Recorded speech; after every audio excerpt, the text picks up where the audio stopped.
Let's take a look at what is happening in the markets, and we start off with the local bourse that got a mostly green handover from the Asian markets, but the JSE failing to take that positive sentiment today. Of course, we are still have a lot of company news that are coming through to the JSE as companies are trying to wrap up the year. So we are seeing the all share there declining by almost 0.4%. That largely being carried by the resources 10 complex. They're slumping almost 2%. Also, industrial 25, they're not getting any luck, declining almost 0.33%. But backing that trend with a slight gain is the financial 15. They're eking out a gain of 0.15%.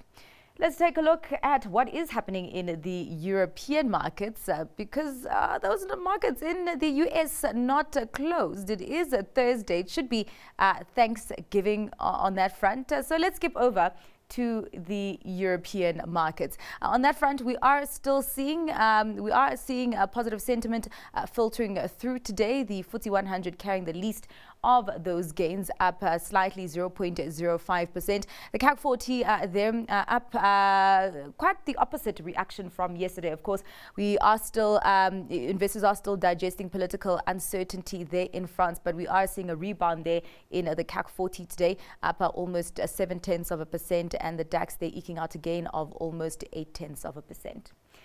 Let's take a look at what is happening with the currency scene, and we start off with how the rand is doing against some of the major currencies. A little bit of strength coming through to the local bourse. I think yesterday it was around 18 Rand 22 at this point, at 18 Rand 10 against the US dollar, at 22 Rand 96 against the pound, and against the euro at 19 Rand 11.